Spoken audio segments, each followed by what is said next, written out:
Programming language क्या होता है और टेक्नोलॉजी क्या होता है। अब हमको सीखना है फ्रेमवर्क क्या होता है, तब हम ये सीख पाएंगे, ये समझ पाएंगे कि स्प्रिंग फ्रेमवर्क का मतलब क्या हुआ। ठीक है, तो उसके लिए फ्रेमवर्क को समझना बहुत इंपॉर्टेंट है। देखिए, जिस तरीके से टेक्नोलॉजी आया तो काम ज़्यादा आसान हुआ।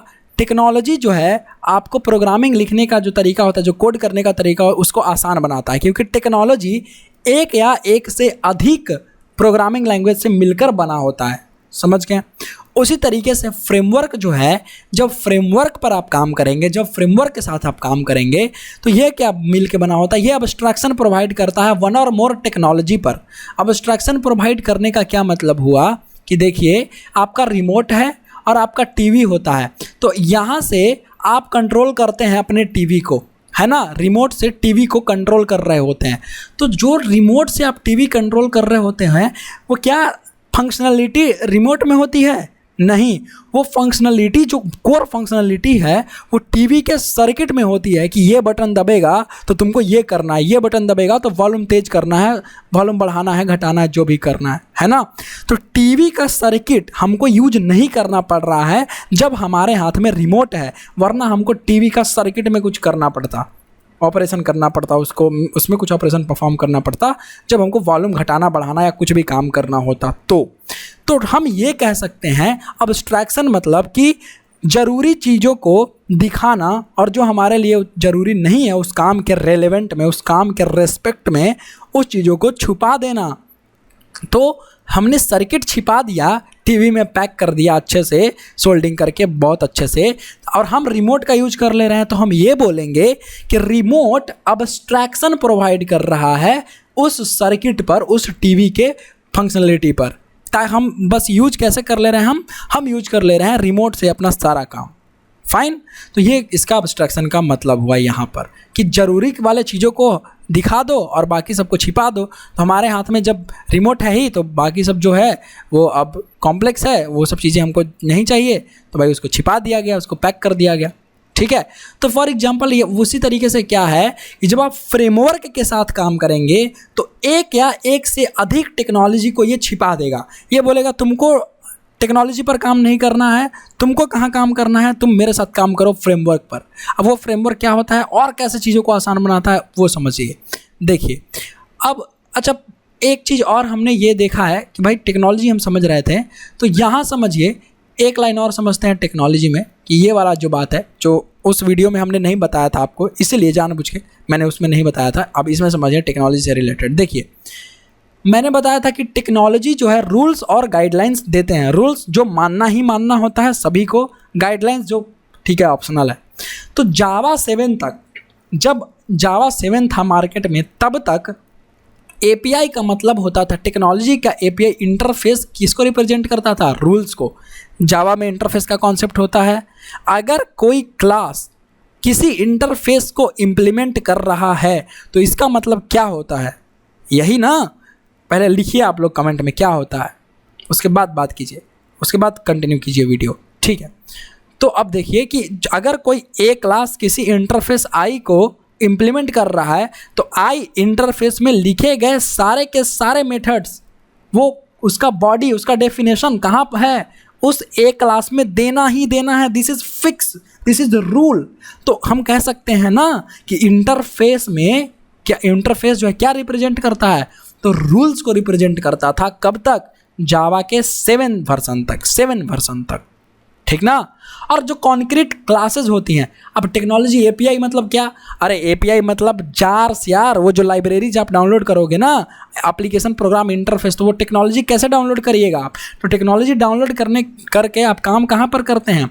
अब वो पैकेजेस के अंदर रहता है, उस पैकेजेस को जार फाइल में पैक्ड कर दिया जाता है और उसको यूज कर लिया जाता है। तो उस पैकेजेस में, अब पैकेज के अंदर आपको पता है क्लासेज होंगे, अब्स्ट्रैक्ट क्लासेज होंगे, इंटरफेसेज होंगे, है ना। तो वही बात है। तो जो कॉन्क्रीट क्लासेस होते हैं आप उसका यूज कर भी सकते हैं, नहीं भी कर सकते हैं। ठीक है। अब अब्स्ट्रैक्ट क्लासेज होंगे जो बोथ, अब्स्ट्रैक्ट क्लास का मतलब ही होता है कुछ जो मेथड्स हैं उसका डेफिनेशन देना है, कुछ है जो आपको नहीं भी देना है। तो abstract class, again abstract class core Java का कॉन्सेप्ट है। मैं यहाँ पर बहुत ज़्यादा लंबा डिस्कस नहीं करूँगा क्योंकि ये वीडियो डेडिकेटेडली बनाया गया है, ये पूरा कोर्स बनाया गया है स्प्रिंग फ्रेमवर्क को ध्यान में रखते हुए, और बहुत मज़ा आने वाला है आपको स्प्रिंग फ्रेमवर्क सीखते वक्त। शुरू से लास्ट तक बीच में कुछ स्किप नहीं करूँगा, समझ गए? स्प्रिंग फ्रेमवर्क स्प्रिंग बूट तक ले जाऊँगा आपको। डायरेक्ट स्प्रिंग बूट पर जंप करने की कोशिश मत कीजिए, कोई फ़ायदा नहीं है। स्प्रिंग फ्रेमवर्क को कोर से फॉलो कीजिए, स्टार्टिंग से फॉलो कीजिए, तब जा कर के आप समझेंगे कि भाई हाँ स्प्रिंग बूट में ये चीज़ें हो रही हैं। ठीक है, तो इंटरफेस का मतलब क्या, रूल्स, और कॉन्क्रीट क्लासेस का मतलब क्या, गाइडलाइंस, और अब्स्ट्रैक्ट क्लासेस का मतलब क्या कि रूल्स एंड गाइडलाइन दोनों। और लेकिन अब जब क्या हुआ कि जावा 8 मार्केट में आया ना, जैसे ही मार्केट में जावा 8 आया तो इसने कुछ फीचर्स लाया जावा 8 ने। अब इंटरफेस में कुछ फीचर आ गया। इंटरफेस में फीचर ये आ गया कि आप क्या कर सकते हैं, स्टैटिक और डिफ़ॉल्ट मेथड्स का बॉडी भी रख सकते हैं इंटरफेस में, है ना। 7 तक ऐसा नहीं था, लेकिन 8 में जावा 8 में क्या हुआ कि static and default methods in interfaces यहाँ पर अब इंट्रोड्यूस हो गया। तो इंटरफेस में स्टैटिक मेथड और डिफ़ॉल्ट मेथड भी रखे जा सकते हैं। ठीक है, जब रखे जा सकते हैं तो इसका मतलब ये तो अब्स्ट्रैक्ट क्लास जैसा बिहेव करने लगा। अब्स्ट्रैक्ट क्लास भी कुछ इसी तरीके से बिहेव करता है। अगर आप अब्स्ट्रैक्ट क्लास नहीं जानते हैं तो प्लीज़ उसको देखिए, अब्स्ट्रैक्ट क्लास पहले पढ़ के आइए, फिर ये वीडियो कंटिन्यू कीजिए, वरना थोड़ा सा दिक्कत होगा। ये मैं लिंक आपको दे देता हूँ, आई बटन पर आपको लिंक मिल जाएगा अब्स्ट्रैक्ट क्लास का। फाइन, चलिए, तो अब्स्ट्रैक्ट क्लास के जैसा थोड़ा बिहेव करने लगा इंटरफेस भी। कहाँ से? जावा 8 से। तो इसीलिए अब्स्ट्रैक्ट क्लास क्या रिप्रेजेंट करता था जावा 7 तक, गाइडलाइंस और रूल्स दोनों। मतलब कुछ मेथड्स हैं जिसको आपको लिखना ही है, कुछ मेथड है जिसको आप नहीं भी लिखेंगे तो चलेगा। तो वही वाली बात हो गई कि ये रूल्स और गाइडलाइंस फिर दोनों क्या दे रहा है, रिप्रेजेंट कर रहा है जावा का 8 का इंटरफेस, इसलिए इसको ऐसा बोले। ठीक है, समझ गया? आई होप इसको समझ पा रहे होंगे। फाइन ना। तो अब आते हैं फ्रेमवर्क में। हम बात कर रहे थे फ्रेमवर्क की। तो फ्रेमवर्क क्या करता है, अब्स्ट्रैक्शन प्रोवाइड करता है एक या एक से अधिक टेक्नोलॉजी पर।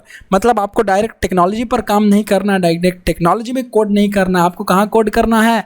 फ्रेमवर्क में कोड करना। और फ्रेमवर्क में कोड करना आसान होता है क्योंकि मान लीजिए आप बहुत सारा कोड कर रहे हैं, तो टेक्नोलॉजी में कोड करते वक्त क्या होता है, बॉयलर प्लेट कोड प्रॉब्लम होता है। सेम टाइप का कोड सेम काम को करने के लिए अगर आपको 4-5 बार वही काम करना है तो बार बार वो कोड लिखना पड़ेगा, सेम कोड। तो ज़रा ये बताइए, क्या आप बार बार सेम कोड लिखना पसंद करेंगे? क्या ये ज़्यादा टाइम टेकिंग नहीं होगा? क्या ये ज़्यादा एफर्ट लगाना नहीं होगा प्रोग्रामर के लिए? तो इसको ये सब प्रॉब्लम दूर कर देता है फ्रेमवर्क। फ्रेमवर्क क्या कहेगा आपसे, अरे यार तुम्हें जो इम्पॉर्टेंट चीज़ें हैं, जो अलग अलग काम करना है, स्पेसिफिक चीज़ें करनी हैं, उस कोड को लिखो। जो कॉमन लॉजिक है, जो आराम से किया जाने वाला है, जो सबके लिए कॉमन है एक काम को करने के लिए, वो मैं कर लूँगा। कौन बोलेगा? फ्रेमवर्क बोलेगा ऐसा।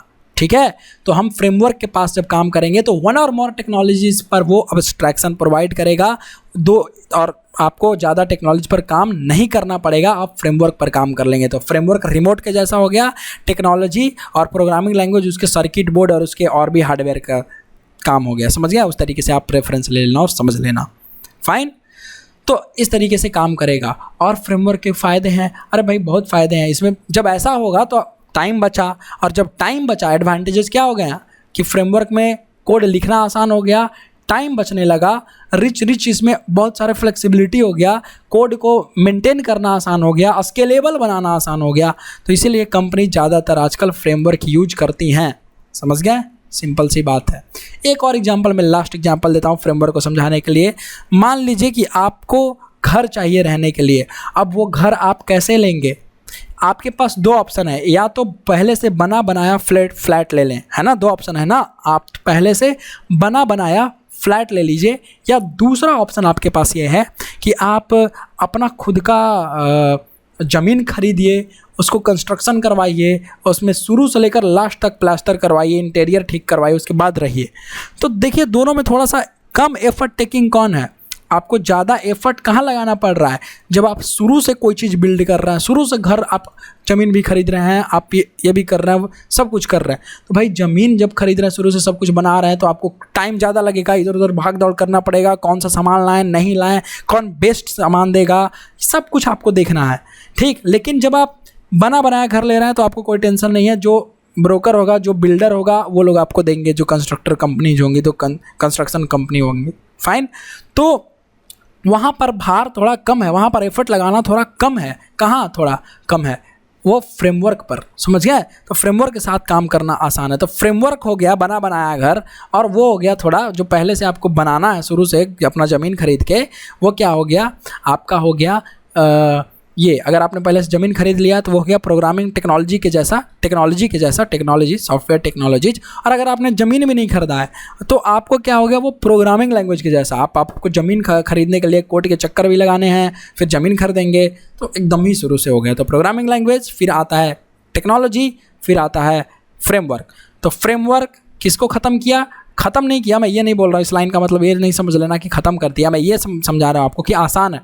फ्रेमवर्क के साथ काम करेंगे तो टेक्नोलॉजी छिप जाएगा, टेक्नोलॉजी के साथ काम करेंगे तो क्या छिप जाएगा? प्रोग्रामिंग लैंग्वेज छिप जाएगा। मतलब ज़्यादा कोड आपको वैसे नहीं करने पड़ेंगे, और कोड तो हम प्रोग्रामिंग लैंग्वेज की मदद से ही करेंगे।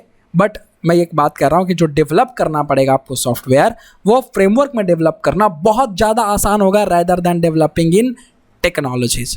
बिल्कुल अच्छे से कॉन्सेप्ट क्लियर हुआ, फ्रेमवर्क का मतलब क्या होता है। और फ्रेमवर्क एपीआईज में क्या होंगे? बहुत सारे पैकेजेस होंगे, जो पैकेजेस हम डाउनलोड करेंगे, उसके बाद हम लोग अपने प्रोजेक्ट में इंजेक्ट कर देते हैं, और कुछ नहीं, ठीक। तो it is a special software that provides abstraction on one or more technology and simplifies the app development for programmers. Framework internally uses one or more technology to generate the common logic. जैसे जो remote था वो circuit board को use कर रहा था काम करवाने के लिए, उसी तरीके से फ्रेमवर्क जो है वो भी टेक्नोलॉजी को यूज करेगा अपना काम करवाने के लिए। इतना आपको समझ में आना चाहिए, ठीक ना। तो देखिए, जब आप एक सॉफ्टवेयर डेवलप कर रहे होते हैं, when you develop an application there are lot of repeatable codes, common logics goes into your project. आपके प्रोजेक्ट में बहुत सारे ऐसे कॉमन लॉजिक्स लगते हैं, तो वो सब लॉजिक्स बोलता है कि फ्रेमवर्क बोलता है कि यार वो सब का टेंशन हम लेते हैं, तुम अपना सिर दर्द मत करो, जो कॉमन है तुम सिर्फ वही लिखो जो तुम्हारे एप्लीकेशन के लिए अलग है, स्पेसिफिक है, ठीक है। ये होता है फ्रेमवर्क का मतलब। अब जिस तरीके से एप्लीकेशन मार्केट में बनता है या है, उसके हिसाब से फ्रेमवर्क के अलग अलग टाइप्स होते हैं। और पहला है वेब एप्लीकेशन डेवलपमेंट फ्रेमवर्क। तो ये फ्रेमवर्क कुछ ऐसा होता है जो वेब एप्लीकेशन डेवलप करें। अरे वेब एप्लीकेशन का मतलब क्या?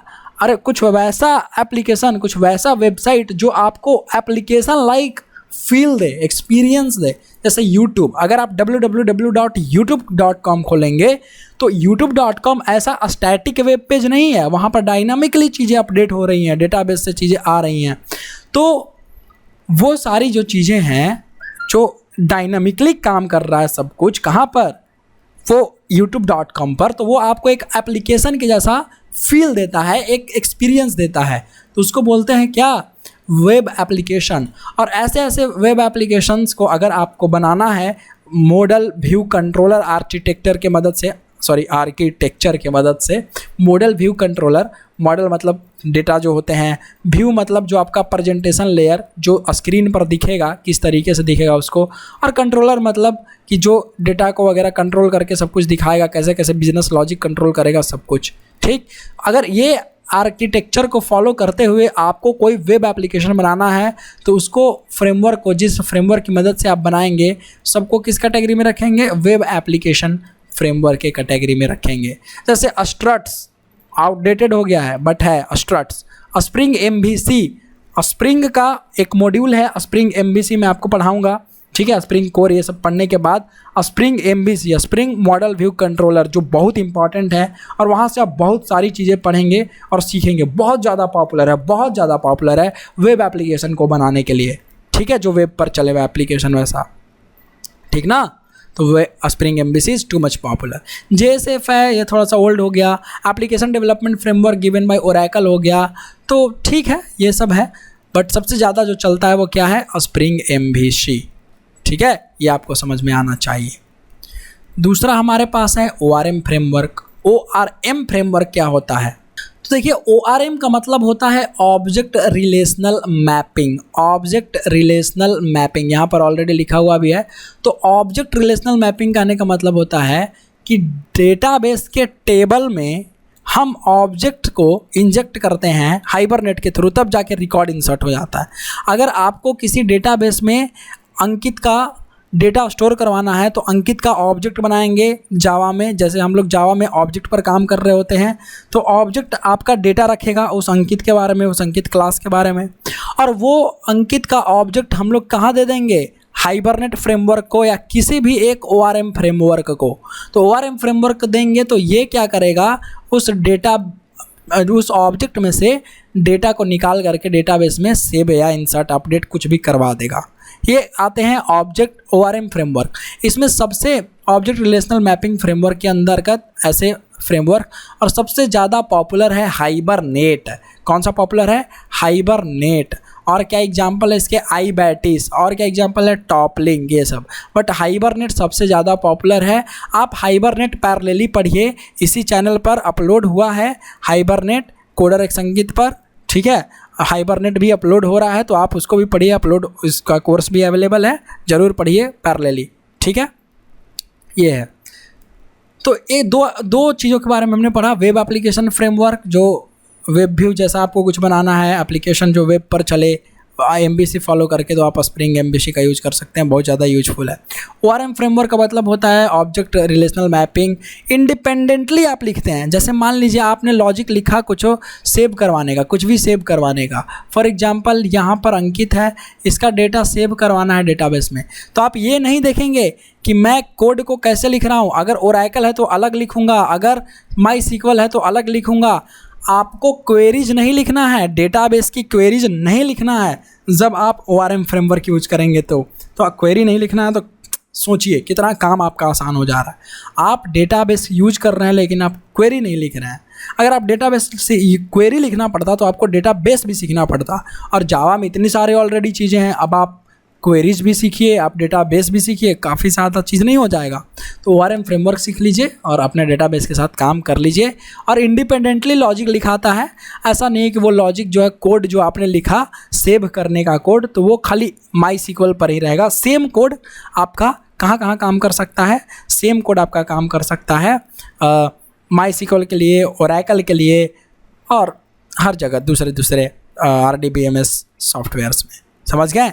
ORM फ्रेमवर्क का मतलब ऑब्जेक्ट को आप देते हैं ORM फ्रेमवर्क को और ये सेव करवाता है डेटाबेस। इसके बारे में और ज़्यादा जानने के लिए आप ज़रूर देखिए कहाँ, वहाँ पर जा कर के। और अगर आप हाइबरनेट का कोर्स देखिए, और अगर आप हाइबरनेट सीख लिए हैं या सीखे हैं तो आपको स्प्रिंग ORM सीखते वक्त, आपको स्प्रिंग डेटा JPA सीखते वक्त दिक्कत नहीं होगी। समझ गए? इसके लिए तीसरा जो है application development framework. It is all rounder framework that provides abstraction all multiple technologies like Java enterprise edition, Java standard addition, JEE, JSE, and even on some frameworks also to develop all kinds of logics and develop different types of application. Application development framework वैसे framework होते हैं जिस पर जब आप काम करेंगे तो ढेर सारे टेक्नोलॉजीज़, एक से अधिक टेक्नोलॉजीज़ को छिपा तो देगा ही काम करना। उस पर आपका भार नहीं है, उतना एफर्ट नहीं लगाना है उस टेक्नोलॉजी पर काम करने में, वो सब फ्रेमवर्क देख लेगा एप्लीकेशन फ्रेमवर्क। लेकिन साथ ही साथ कुछ ऐसा फ्रेमवर्क भी है ना, उसको भी हाइड कर देगा, बोलेगा तुम उसको भी मत सीखो, बोलेगा उसको भी मत यूज करो, तुम डायरेक्ट मुझे यूज कर लो। कैसे? तो देखिए स्प्रिंग में हम लोग बिजनेस लॉजिक भी लिख सकते हैं, ORM लॉजिक भी यहाँ तक के लिख सकते हैं, ठीक है। मतलब परसिस्टेंस लॉजिक, ORM का काम होता है परसिस्टेंस लॉजिक लिखवाना ORM फ्रेमवर्क का। तो वो काम जो हम इस अलग से फ्रेमवर्क पढ़ रहे थे ORM फ्रेमवर्क ना, उसको हम कहाँ लिख सकते हैं? स्प्रिंग फ्रेमवर्क में भी लिख सकते हैं, स्प्रिंग फ्रेमवर्क का यूज करके। कैसे लिखेंगे? उसमें spring data JPA, spring ORM आपको पढ़ना पड़ेगा, उसके लिए वो वाला मॉड्यूल और जो हम बताएंगे कोर्स में हम लोग पढ़ रहे होंगे, ठीक है, उसको ज़रूर पढ़ेंगे और फिर जा करके स्प्रिंग फ्रेमवर्क में हम ऐसा कुछ काम कर सकते हैं। तो by using Spring we can develop a stand alone application, और हम इस फ्रेमवर्क का यूज करके स्टैंड अलोन एप्लीकेशन, जो कि छोटा सा, बहुत छोटा सा बेसिक सा एप्लीकेशन है, लोकली कंप्यूटर पे चले, ठीक है, वेब एप्लीकेशन जो वेब पर चले, डिस्ट्रीब्यूटेड एप्लीकेशन क्या होता है ये मैं आपको बताऊंगा आगे, इंटरप्राइज एप्लीकेशन जो बिजनेस लेवल का एप्लीकेशन कॉम्प्लेक्स होता है वो सब भी बना सकते हैं। तो स्प्रिंग फ्रेमवर्क ऑलराउंडर होता है, इसीलिए इसको कौन से कैटेगरी में रखेंगे, एप्लीकेशन डेवलपमेंट फ्रेमवर्क के अंदर, ठीक ना, समझिए अच्छे से। तो स्प्रिंग फ्रेमवर्क आपको कहता है कि सुनो तुम JDBC पर मत यूज करो, तुम डायरेक्ट हाइबरनेट भी मत, मैं इनडायरेक्टली यूज करूँगा उन सब चीज़ों को, JDBC को और हाइबरनेट को तुम मत यूज करो भाई, तुम मेरे को यूज करो, तुम स्प्रिंग फ्रेमवर्क यूज करो, स्प्रिंग ORM यूज करो, तुम स्प्रिंग डेटा JPA यूज कर लो, ठीक है, समझ में आया, एप्लीकेशन डेवलपमेंट फ्रेमवर्क, ओके ना, फाइन। और चीज़ें बोरिंग जा रही हैं बट स्टिल आपको थोड़ा सा डटे रहना है, सीखना है, अगर आप ये सीखते हैं तो आपके लिए ही आसान है आगे सीखना। लास्ट नहीं होगा अभी, बिग डेटा है, हाँ। तो वन मोर, बहुत सारे कैटेगराइज होते हैं बट जो मोटा मोटा होता है मैंने वो बताया, क्योंकि हर चीज़ कवर करना यार पॉसिबल ही नहीं और हर चीज़ का ज़रूरत भी नहीं है, उतना दिमाग में कितना सारा नॉलेज लेके रखोगे, कुछ फ़ायदा है नहीं। तो जो यूजफुल है उसको लेते हैं, जो वाकई में आपके काम का है और जो वाकई में इंटरव्यू के टाइम आपसे पूछा जा सकता है। डिस्ट्रीब्यूटेड एप्लीकेशन डेवलपमेंट फ्रेमवर्क क्या होता है, डिस्ट्रीब्यूटेड एप्लीकेशन डेवलपमेंट फ्रेमवर्क क्या होता है, तो वैसा पहले तो समझते हैं कि डिस्ट्रीब्यूटेड ऐप क्या होता है। तो वैसा एप्लीकेशन होता है जिसको यूजर या कोई एक कस्टमर डायरेक्टली यूज नहीं कर रहा है, जैसे कस्टमर है, हम और आप हैं, हम लोग यूज करते हैं कोई भी e-commerce website, Amazon, Flipkart, Zerodha. तो हम क्या कर रहे होते हैं कि मान लीजिए हम अमेजन से शॉपिंग कर रहे होते हैं, हमको पैसा देना है, हम credit card, debit card, UPI कोई भी बैंक से पेमेंट कर दे रहे हैं। अब जीपे से कर रहे हैं, फ़ोनपे से कर रहे हैं, गूगल पे, भीम UPI कुछ भी से पेमेंट कर रहे हैं। तो इनडायरेक्टली, ध्यान से समझिए, इनडायरेक्टली कस्टमर डायरेक्ट जीपे को यूज नहीं कर रहा है, ठीक है, वो किसको यूज कर रहा है, डायरेक्टली यूज कर रहा है इसको, अमेजन को, और इनडायरेक्टली यूज कर रहा है जीपे को। तो ऐसे एप्लीकेशन को डिस्ट्रीब्यूटेड एप्लीकेशन या रिमोट एप्लीकेशन बोलते हैं, कि द एप्लीकेशन, वैसा एप्लीकेशन या component of reusable logic that allows to other remote application accessing its logics और services is called distributed application. बोला ये जा रहा है कि वैसे एप्लीकेशन जैसे कि पेपैल, तो पेपैल को कोई दूसरा वेबसाइट यूज कर सकता है ना, पेपैल जो सर्विस दे रहा है ये सर्विस दूसरे वेबसाइट यूज कर सकते हैं। मान लीजिए कोई वेबसाइट शॉपिफाई पे बना हुआ है तो वो सब यूज कर सकता है। तो वो ई-कॉमर्स जो एप्लीकेशन वेबसाइट है वो इसको यूज कर ले रहा है, इसके सर्विसेज को। तो ये वाला जो ऐप है जो सबको अपनी सर्विसेज प्रोवाइड कर पा रहा है उसको बोलेंगे डिस्ट्रीब्यूटेड एप्लीकेशन या रिमोट एप्लीकेशन। जैसे जीपे हो गया तो अमेजन हो गया वेबसाइट, ठीक है, तो अमेजन हो गया MVC website, model view controller, data है इसमें, व्यू प्रेजेंटेशन लेयर है, कंट्रोल कर रहा है सब चीज़ों को, और बताऊंगा मैं अच्छे से आर्किटेक्चर इसका। और तो ये अमेजन MVC है, अमेजन डिस्ट्रीब्यूटेड एप्लीकेशन नहीं है, क्योंकि इनडायरेक्टली आप किसको यूज कर रहे हैं, जीपे को। तो जीपे सर्विसेज पहुंचा रहा है कहाँ, अमेजन पर या फ्लिपकार्ट पर या मिंत्रा पर या कहीं भी, ठीक। तो किसका डिस्ट्रीब्यूट हुआ, सर्विस डिस्ट्रीब्यूट हो रहा है जीपे का या पेपैल का, समझ गए, या कोई ऐसा कोड है जिसको डिस्ट्रीब्यूट कर दिया गया है। तो उस कंपोनेंट को, उस कोड के कंपोनेंट को भी हम लोग बोल सकते हैं कि वो भी क्या, डिस्ट्रीब्यूटेड कंपोनेंट है। जैसे बॉम्बे स्टॉक एक्सचेंज या नेशनल स्टॉक एक्सचेंज पर जो डेटा है वो जीरोधा पर आपको दिख रहा होता है, या आप वहाँ से जीरोधा है या आप स्टॉक्स है, आप वहाँ से क्या से खरीद सकते हैं, ट्रेडिंग कर सकते हैं, स्टॉक शेयर और बाई कर सकते हैं। तो आप इनडायरेक्टली ये जो कस्टमर है जीरोधा यूज करके, डायरेक्टली ये जीरोधा यूज कर रहा है, लेकिन खरीद कहाँ से रहा है, शेयर BSE और NSE से। तो इसका जो कंपोनेंट है कोड का वो कहाँ शेयर किया गया है, जीरोधा में। ये कहाँ शेयर करके रखा है, जीरोधा में, आप स्टॉक्स में और भी कई जगह, अनदर जगह। तो उसके लिए जो है इसको डिस्ट्रीब्यूटेड ऐप बोलते हैं। आई थिंक अब डिस्ट्रीब्यूटेड ऐप का मतलब समझ में आ गया होगा, जिसका सर्विसेज बहुत ज़्यादा मल्टीपल जगह पर डिस्ट्रीब्यूटेड है, तो रिमोट एप्लीकेशन बोलते हैं। फाइन। अब ऐसे एप्लीकेशन को डेवलप करने के लिए ना आपको फ्रेमवर्क चाहिए होंगे अलग से। अब देखिए स्प्रिंग फ्रेमवर्क इतना भी अच्छा नहीं है कि डिस्ट्रीब्यूटेड एप्लीकेशन बहुत अच्छे से आपको बनवा दे और डेवलप करवा दे। इसके लिए हम यूज करते हैं सर्विसेज, वेब सर्विसेज। फाइन ना, वेब सर्विसेज अच्छे ऑप्शंस हैं इन सब फ्रेमवर्क के रिस्पेक्ट में। वेब सर्विसेज ज़्यादा आपको अच्छा फीचर प्रोवाइड करेगा ये सब डेवलप करने में। क्या ये मल्टीपल जो डिस्ट्रीब्यूटेड एप्लीकेशन है उसको डेवलप करने में कौन अच्छा प्रोवाइड करेगा? तो वेब सर्विसेज अच्छा प्रोवाइड करेगा। और सोप बेस्ड वेब सर्विसेज होता है रेस्ट बेस्ड। तो सोप तो आउटडेटेड हो गया, बिल्कुल आउटडेटेड हो गया।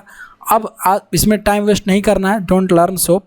कभी टाइम मिले तो आप पढ़ लीजिए, बट ऐसा कुछ नहीं है कि बहुत बड़ा आपको जॉब या बहुत अच्छा सैलरी दिलवा देगा।